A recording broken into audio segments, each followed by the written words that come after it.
Se dice que en la guerra nadie gana, pero ¿en verdad esto es cierto? Guerra, ocupaciones, amenazas, desplazamientos, crisis humanitarias, intentos fallidos de paz. Tan solo en los últimos años hemos sido testigos de conflictos en los que se cambia para siempre la vida de cientos de miles de personas. La guerra entre Rusia y Ucrania, Israel y Palestina, todo esto continúa. La guerra civil en Sudán, el conflicto entre las potencias nucleares de India y Pakistán, y ahora en noticias más recientes, Israel e Irán. Pareciera que la guerra nunca termina, y hasta cierto punto es cierto. En los últimos 3.400 años, solo hemos vivido 268 años de paz. El costo humano es irreparable, con vidas perdidas, heridas físicas y psicológicas profundas. El daño al medio ambiente es catastrófico, agarrando a manos llenas recursos naturales, y el costo financiero es elevado, con los países destinando dinero y recursos que podrían ser utilizados en otros sectores. Pero, ¿qué implica económicamente una guerra? ¿Quién es el que gana? ¿Quién es el que pierde? Para entender esto mejor, me sumergí en dos de los mayores conflictos del siglo XX, donde el precio a pagar fue muy alto. A principios del siglo XX, la humanidad fue testigo de uno de los conflictos de mayor escala de la historia, una guerra como nunca se había visto. Claro, no fue ni la primera ni la última. Ha habido incluso de mayor duración o consideradas más sangrientas, pero esta fue la primera que superó fronteras, logró salir de Europa e involucrar a distintos continentes. Nosotros la conocemos como la Primera Guerra Mundial, pero en su momento solo era la Gran Guerra, la guerra para terminar todas las guerras. Al menos eso decían. Para darte un contexto rápido, en esta gran guerra se enfrentaron dos bloques, los aliados conformados por Reino Unido, Francia y Rusia, y las potencias centrales, con Alemania, Austria-Hungría y el Imperio Otomano, aunque después Estados Unidos, Japón e Italia se unieron al bando de los aliados. Cuando hablamos de momentos cruciales en la Primera Guerra Mundial, posiblemente lo primero que piensas es en la muerte del archiduque Francisco Fernando de Austria-Hungría, en 1914, que es considerado por excelencia el detonante definitivo de la guerra. Pero en realidad debemos ir un poco más atrás. En 1871, Alemania se unificó, pasó de ser estados alemanes independientes a convertirse en el segundo imperio alemán, una fuerza imponente que alteró el equilibrio de poder en toda Europa. Otros dos hechos de suma importancia pasaron en esos 2 años, el inicio de la paz armada y el inicio de la Segunda Revolución Industrial. Así que desde 1870 hasta el inicio de la guerra, en 1914, fue el momento perfecto para que potencias como Alemania y Estados Unidos pudieran aumentar su industria armamentista, que iba a la par de su crecimiento económico y poblacional. Paul Kennedy, en su libro Auge y Caída de las Grandes Potencias, nos dice que las importantes diferencias entre las grandes potencias se ponen de manifiesto aún más claramente cuando se examinan datos detallados sobre la productividad industrial. Entonces, para ese periodo, tomamos la producción de hierro y acero como un indicador de la fuerza militar potencial de un país. Y justo antes de la guerra, se encontraban en la delantera Estados Unidos, con poco más de 30 millones de toneladas de acero producidos, seguido por Alemania, con 17. Muy por detrás, Reino Unido, con 7. Y Francia, con 4 millones de toneladas. Además, durante la época de paz armada, la población alemana aumentó un 52%, mientras que la británica un 37% y la francesa solo un 8%. Imagínate, la mayor potencia mundial de ese momento, Reino Unido, se estaba viendo rebasada rápidamente, sin mencionar la carrera naval que estaba teniendo con Alemania para mantener la supremacía, que por cierto le estaba pisando los talones, pues la flota mercante alemana llegó a estar en el segundo lugar a nivel mundial, tan solo detrás de Reino Unido. Por otra parte, Francia tenía tachado al Segundo Imperio Alemán como su amenaza principal desde la Guerra Franco-Prusiana en 1870, y ahora verse superado por esto lo ponía en una situación alarmante. Se empezó a sentir la inmensidad del Imperio Alemán, y es cuando los países comenzaron a moverse y limar asperezas con posibles aliados. Para cuando se declaró oficialmente la guerra, los países que participaron desde el principio no estaban desprevenidos, ya tenían planes militares estudiados y aprobados, así que se esperaba una guerra rápida, de semanas o en el peor de los casos de meses. No se imaginaban que se alargaría a más de 4 años. Todo lo que podía salir mal, salió mal. En la práctica, los planes militares de todos los países fracasaron, y como se habían confiado, no tenían un plan B, incluyendo un plan de cómo sacar adelante la economía en una guerra prolongada. A lo largo de los años, el objetivo fue agotar económica y materialmente al enemigo, sobre todo en las guerras de trincheras y navales. Del lado de los aliados, Reino Unido asumió el papel de líder en la lucha contra Alemania, sobre todo a nivel económico. Le tocó actuar de recaudador de fondos en los mercados de créditos mundiales para Francia, Rusia, Italia y para sí mismo, pues ninguno de los aliados podía hacerse de las sumas necesarias para pagar la inmensa cantidad de municiones y materia prima importadas. Para 1917, todavía con un año para que terminara la guerra, los créditos de guerra, que es el dinero que pide un gobierno de manera interna o externa para seguir financiando su lucha, la de los aliados había subido a poco más de $4,000 millones, 88% de los cuales les tocó cubrir a Reino Unido. A los británicos no les quedó otra opción que pedir prestado a los mercados de Nueva York y Chicago para poder pagar en dólares a los mismos proveedores de municiones estadounidenses. Sí, le pedían dinero a Estados Unidos para poder pagarle a Estados Unidos, lo que hacía que los aliados se volvieran cada vez más dependientes de la ayuda financiera de los norteamericanos. Con todo esto, no es de extrañar que los gastos de defensa británicos se elevaran de 91 millones de libras antes de la guerra a casi 2,000 millones al terminar, que representaron el 80% de los gastos totales del gobierno y el 52% del PIB. Por su parte, Alemania estaba resistiendo de una manera autosuficiente. Hacía sus propias municiones, explotaba las tierras ocupadas de Luxemburgo y norte de Francia para extraer minerales y carbón, obligaba a obreros belgas a trabajar en sus fábricas alemanas y confiscaban trigo y petróleo de Rumania. También significaba poner un estricto control sobre la economía y la misma población alemana. Terminaron aumentando la venta excesiva de préstamos de guerra y la impresión de papel moneda, que causó primero escasez y mercado negro y luego inflación. Las demandas de producción de armas aumentaron y el imperio no tuvo más remedio que dejar que más de 3 millones de soldados dejaran el frente para ayudar a construir la infraestructura necesaria. Otra cosa fue que agarraba a manos llenas todos los recursos que fueran necesarios para el ejército y la industria armamentista, y a diferencia de otros países no podían compensarlo con bienes importados porque Reino Unido le tapaba el paso por el mar. Estas fueron solo algunas de las fallas que, sumadas a otras, le costaron la victoria. Para cuando la guerra llegó a su fin en 1918, el bando de los aliados había gastado aproximadamente $58,000 millones en dinero de ese tiempo y movilizaron casi 41 millones de soldados, mientras que las potencias centrales gastaron un total de $25,000 millones y movilizaron una fuerza de 25 millones de personas. Se calcula que alrededor de 10 millones de soldados perdieron la vida y otros 20,000 resultaron heridos. Casas destruidas, tierras ahora inutilizables, carreteras, bosques demolidos, barcos perdidos. Si contamos costos directos e indirectos de movilización y dinero destinado a los ejércitos, el costo total de la guerra fue de aproximadamente $260,000 millones de ese tiempo. A pesar de todo lo negativo que deja la guerra para la humanidad, como en otras guerras, las pérdidas de un país significan las ganancias para otro, sobre todo si se encuentran lejos de la batalla y si pueden aprovechar los avances tecnológicos y de producción impulsados por la necesidad, como fue el caso de Canadá, África del Sur, India y en algunos países de Sudamérica que veían crecer su economía impulsados por las demandas de una europea desgastada. La paz después de la guerra llegó con sanciones para el bando perdedor, sobre todo Alemania. Por medio del Tratado de Versalles lo obligaron a ceder parte de su flota de guerra a los ingleses y construir barcos para pagar las reparaciones. Estos pagos que se impusieron a Alemania equivalen a $400,000 millones actuales. J.M. Keynes, un economista británico, denunció fuertemente el Tratado de Versalles por arrasar la economía alemana a través de la destrucción de su flota mercante, la destrucción de su poder industrial al privarlos de yacimientos de carbono y acero y la destrucción de establecimientos industriales entre Alemania y los países vecinos. Los países creían que la guerra ya estaba terminada, que lo peor había pasado, pero en verdad solo habían sembrado semillas de odio, resentimiento y problemas entre los países, que todo esto terminó por desencadenar la guerra más sangrienta y mortífera de la historia.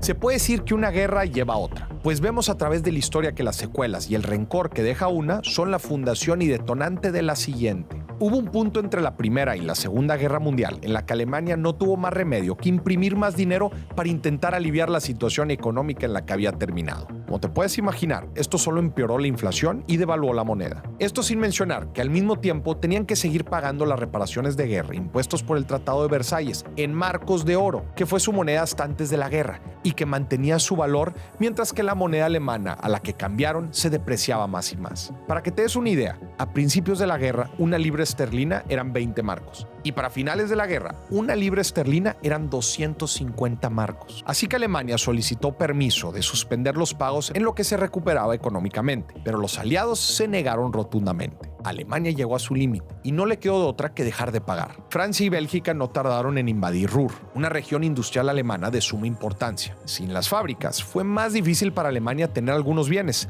y al haber poca oferta y mucha demanda, los precios se fueron por los cielos. Y una vez más, tuvo que imprimir más dinero, llevándolos a una hiperinflación. En cuanto a los aliados, a estos les llegó el momento de pagar sus deudas a Reino Unido y Francia, y a su vez estos dos le tenían que pagar las grandes cantidades que les había prestado Estados Unidos. Rusia, que había empezado la guerra como imperio y terminado como un estado soviético, Unión Soviética, ahora se negaba a devolver los más de $3,000 millones que había recibido en préstamos. Estados Unidos pedía que le devolvieran su dinero. Francia y otros países se negaban a pagar las deudas hasta que recibieran las reparaciones de Alemania. Y Alemania, como habíamos visto, sin poder pagar. Esto complicó no solo las relaciones entre vencedores y vencidos, sino entre Estados Unidos y sus aliados. Aparte, se establecieron aduanas y barreras arancelarias. Ahora había 27 monedas diferentes en Europa, en lugar de las 14 de antes. Y las nuevas fronteras de los países separaban, por ejemplo, fábricas de su materia prima y fundiciones de sus minas.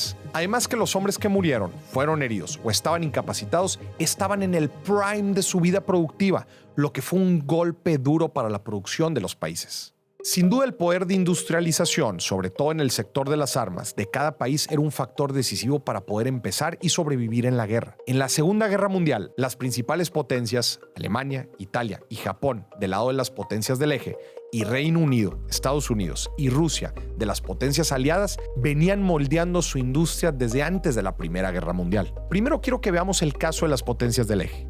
Japón empezó su proceso de industrialización desde antes de la Primera Guerra, ayudado por la demanda de municiones y barcos japoneses y al poder abastecer a los mercados asiáticos cuando los demás países ya no podían. Incluso después siguió creciendo constantemente hasta volverse económicamente más fuerte que Italia y alcanzar a Francia en niveles de producción. Pero la alta demanda de producción significó volverse dependiente de materias importadas. Mientras más desarrollaba su industria del acero, mayores cantidades de hierro necesitaba, aparte de carbón, cobre y carburantes. Sin mencionar que destinó el 70% de los gastos del gobierno a las Fuerzas Armadas y contaba con más de 1 millón de soldados, más otros 2 millones de respaldo para antes de la Segunda Guerra. A comparación de la alta preparación de Japón, Italia era incapaz de adquirir la maquinaria para modernizar su fuerza aérea y ejército. Pero eso no le importó.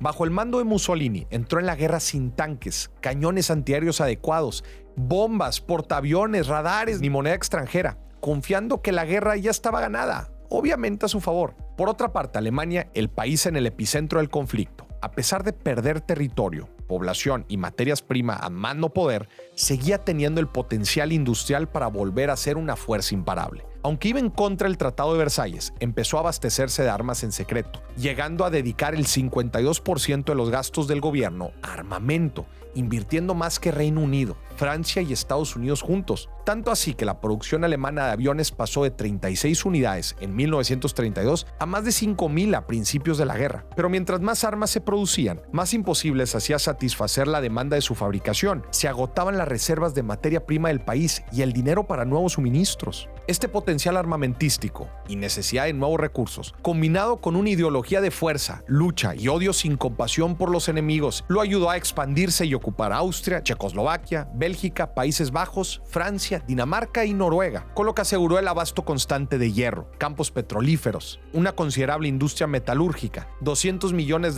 en oro y reservas de divisas extranjeras. Aquí Alemania nos deja en claro algo que seguiremos viendo a través de la historia, que en la guerra no solo se trata de ganar batallas, sino que es una manera de hacerse de recursos que se encuentran en las tierras de los vecinos para llegar a la demanda de producción. Mark Harrison, en su libro La economía de la Segunda Guerra Mundial, dice que la importancia militar económica del Producto Interno Bruto y de la población puede ser obvia. Ellos marcan el límite superior de la producción y el personal potencialmente disponible para la guerra. La expansión territorial también era de importancia. Ayudaba a determinar la cantidad y diversidad de recursos naturales disponibles y el grado al que cada coalición podría esperar formar un bloque económico autosuficiente. Vamos a dividir esta guerra en dos periodos. El primero de 1939 a 1941 y el segundo de 1942 a 1945. En el primero, la estrategia y el poder de pelea hicieron que Alemania y Japón pudieran tener una enorme ventaja sobre el bando de los aliados, que porque era económicamente superior, aunque en ese periodo las potencias del eje no ganaron sobre todo por fallas militares. En el segundo periodo, la capacidad de los aliados de tomar riesgos, absorber el costo de los errores y reemplazar pérdidas llevaron a los aliados a la victoria.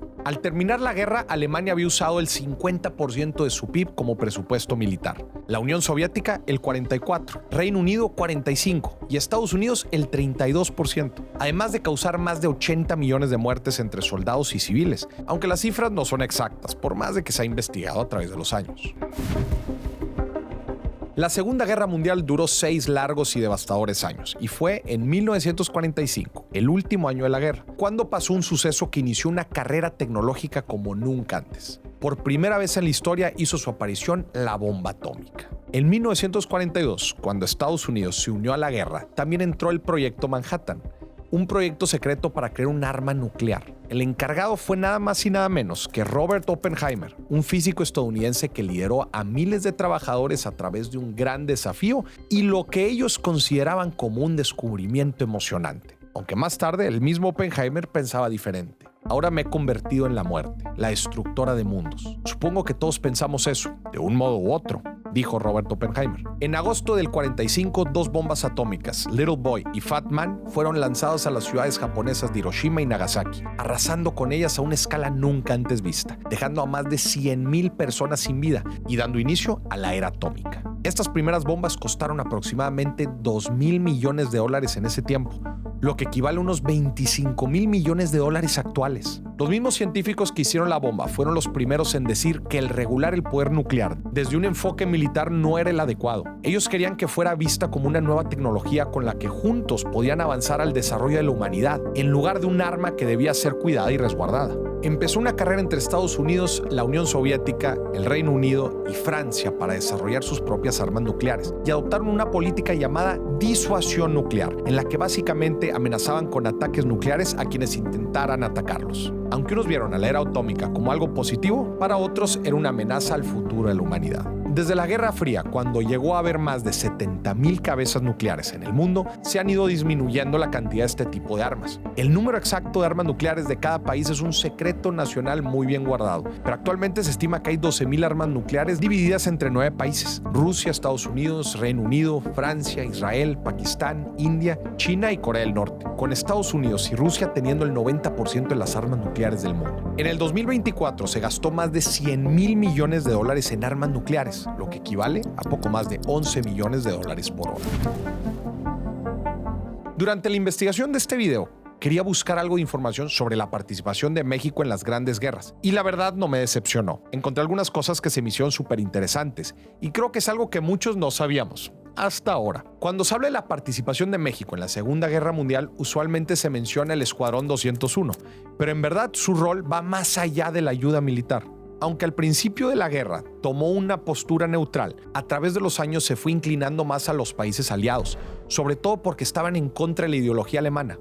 Además, que Alemania consideraba a los países latinoamericanos como una extensión de Estados Unidos, así que cuando cortaron relaciones con los estadounidenses, también cerró los consulados alemanes en México. La gota que derramó el vaso fue que en 1942 Alemania atacó a buques petroleros mexicanos. Estados Unidos le había dado la espalda a México cuando ocurrió la expropiación petrolera, pero ahora en la guerra era más importante para Estados Unidos el apoyo con recursos y defensa de los mexicanos. México ayudó a través de mano de obra que envió a Estados Unidos, ya que gran parte de los hombres estadounidenses se habían ido a la guerra. Se creó el programa Bracero, en el que se firmaron convenios para regular la contratación de mexicanos, no solo en la agricultura, sino que ahora también en el área industrial, por lo que ambos países fueron beneficiados. México también se encargó de exportar materia prima a los aliados, como petróleo. Como el resto del mundo estaba enfocado en la producción para la guerra, los productos de importación empezaron a escasear y obligó a México a desarrollar su industria ligera, que es la que está enfocada en bienes de consumo, casi exclusivamente con capital mexicano. Estados Unidos acordó comprarle plata a precios mundiales, le otorgaba préstamos a largo plazo y apoyó al peso mexicano para mantener una tasa constante con el dólar. Para el final de la guerra, México había acelerado su industrialización y urbanización. En estas, como en otras guerras, podemos ver que se repiten dos conceptos una y otra vez: materia prima y armas. El que tiene las armas tiene el poder, y para obtener armas se necesita tener la materia prima necesaria para producirlas o tener el dinero suficiente para comprarlas. Y si hay alguien que las compra, entonces significa que hay alguien que las vende y que existe un mercado dedicado a eso. Este sector ha llegado a convertirse en uno de los de mayor peso en la economía mundial. Pero, ¿y quién está detrás de él? El mercado armamentista está liderado por grandes empresas y conglomerados, sobre todo estadounidenses, chinas y rusas. Las 5 mayores empresas armamentistas del mundo se encuentran en Estados Unidos, con Lockheed Martin, RTX y Northrop Grumman en el top 3. Estas empresas ofrecen equipo aeroespacial, marítimo y de aviación, misiles, radares y satélites, armas de fuego, municiones, además de otros productos y servicios que tienen que ver con el sector de defensa. En el 2023, los ingresos por venta de armas y servicios militares de las 100 mayores empresas del sector alcanzaron los $632 mil millones, que es un aumento de poco más del 4% comparado con el 2022. Usualmente los países en los que se encuentran estas empresas, líderes en la venta de armas, tienen relaciones internacionales muy complejas, pues es indudable que el nivel armamentístico tiene un rol clave en el poder que tiene una nación. Se pueden ver estos gobiernos beneficiados por acuerdos de ventas internacionales que refuerzan su economía y su posición geopolítica. Hablar de producción de armas es hablar de Estados Unidos, que domina el mercado, con 41 de las más grandes empresas generando aproximadamente $317 mil millones. Tan solo Lockheed Martin, el mayor proveedor de armas del mundo, genera al año aproximadamente $70 mil millones, de los cuales más de $50 mil millones vienen de contratos con el gobierno estadounidense, aunque también tienen contratos con otros gobiernos. Y RTX no se queda muy atrás, pues tiene ingresos que representan más o menos el 60% de los ingresos de Lockheed Martin. Cada que se dispara un arma, que explota una bomba, que marcha un ejército, significan millones de dólares invertidos. Tan solo en entrenar, mantener y movilizar a los soldados ya conlleva inversiones de grandes sumas de dinero. Imagínate el armarlos con tecnología especializada y que esté evolucionando constantemente. La demanda de las armas ha ido en aumento desde el 2014, cuando Rusia se anexó Crimea, que es un territorio disputado entre Rusia y Ucrania, y se aceleró incluso más cuando Rusia invadió a Ucrania en el 2022, sobre todo para que los países pudieran suministrar a Ucrania municiones, misiles, sistemas terrestres y de defensa aérea. Los gobiernos buscan modernizarse, creando demanda por sistemas de armas más avanzados. Las grandes empresas de armas tienen en la mira empresas enfocadas en tecnología que puede ser usada en productos y servicios militares, para así expandir sus portafolios y volverse más competitivos en sectores como la guerra electrónica y capacidades cibernéticas. En el 2024, Estados Unidos asignó $968 mil millones como presupuesto de defensa. Los países que le siguen son China con 235, Rusia con 146 y Alemania con 86 mil millones. Pero también vimos que el que pone el dinero es el gobierno. ¿Qué es lo que lo lleva a invertir tanto en este sector? ¿Quién está detrás de esta decisión? Para esto tenemos que conocer a los lobbies, mejor conocidos como los grupos de presión. Estos grupos están conformados por personas que vienen de parte de alguna empresa u organización y que tratan de persuadir al gobierno o algún grupo oficial para hacer algo. El término se empezó a usar a principios del siglo XIX en Estados Unidos y Reino Unido, cuando ciertas personas se reunían con los legisladores en la antesala de la Cámara Legislativa para dar a conocer sus intereses a cambio de favores. Los lobbies llegan a oponerse a grandes fuerzas políticas, incluyendo al presidente, por lo que legisladores y grupos políticos suelen trabajar en conjunto con los lobbies para alcanzar sus objetivos. El gasto en lobbying en Estados Unidos se ha ido incrementando, llegando a subir un 117% entre el 2000 y el 2018. Si alguna vez te has preguntado por qué la regulación de armas en Estados Unidos es un tema controversial, ten en cuenta que hay lobbies de por medio, como la Asociación Nacional del Rifle, que está a favor de la no regulación de las armas. Tal parece que para los que hacen negocio de la guerra, la paz no resulta tan atractiva. También las empresas que proveen comida, alojamiento, transporte y otros servicios a los ejércitos, incluso las que son contratadas para reconstruir los países después de una guerra. En el 2024, más de 100 países aumentaron su gasto militar, priorizando cada vez más el sector militar y de defensa. Justo este año, los 32 países miembros de la OTAN firmaron un compromiso para aumentar sus gastos de defensa al 5% de su PIB dentro de los próximos 10 años. Alemania plantea aumentar su gasto en defensa a 3.5% del PIB en tan solo 4 años. Con esta cifra consideran que podrían mantener la capacidad de defensa de la OTAN a niveles necesarios para enfrentar a Rusia. España, aunque firmó la declaratoria, dice que solo alcanzarán el 2.1% de su PIB en gastos de defensa.